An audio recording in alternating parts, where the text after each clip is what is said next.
What we have here is a broken sickle. You can see that the bar is snapped right there at the rivet. And unfortunately, I was in a hurry to give this a try, so I didn't stop and take any pictures when I did the weld. But here's the result. You can see that the weld is complete. Filled in that hole, so we'll have to re-drill that. And here's the connecting bar that goes on the top of that, all lined up with the holes underneath, so you can kind of see how it lines up. And then here's the sections put back in, and getting ready to drill a hole out. So I figured the easiest way to do it would be to go ahead and reassemble it, sands the final hole, and then put it up on the drill press and punch a hole through the bar that aligns with the rivets. That way I wouldn't have to worry about trying to line everything up. It would just be just right.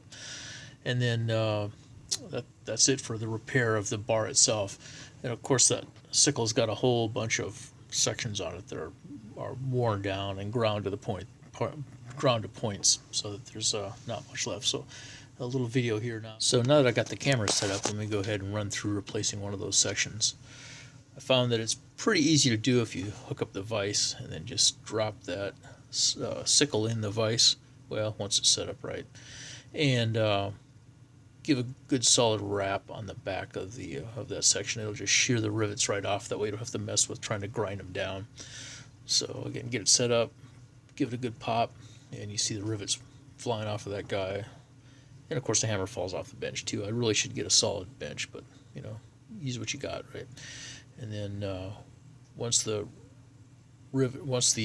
section's off, rather, go ahead and take a punch and knock the rivet out of the hole, and then grab a couple of new rivets, grab a new section, and then use the back side of the vise. There is a little anvil that works out pretty well for flattening those rivets.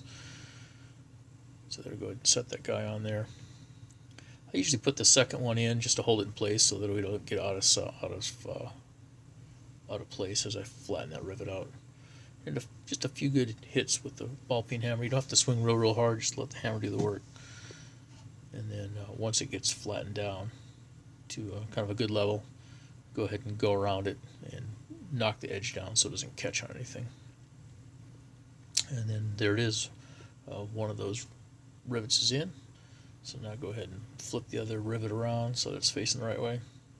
Slide it over and go ahead and peen it down. Same exact process.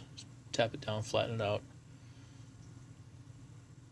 And then once it gets flat, go ahead and start to go around a little bit and kind of take those edges down.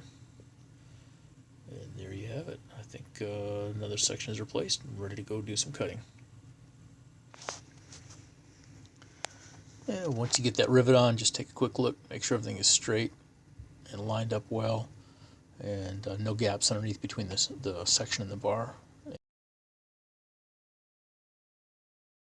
Final shot here is a close-up of the rivet when it's complete. You can see it's got a nice rounded over edge. Looks to me about the right height, the right amount of metal left on top. Real tight and firm, and good to go.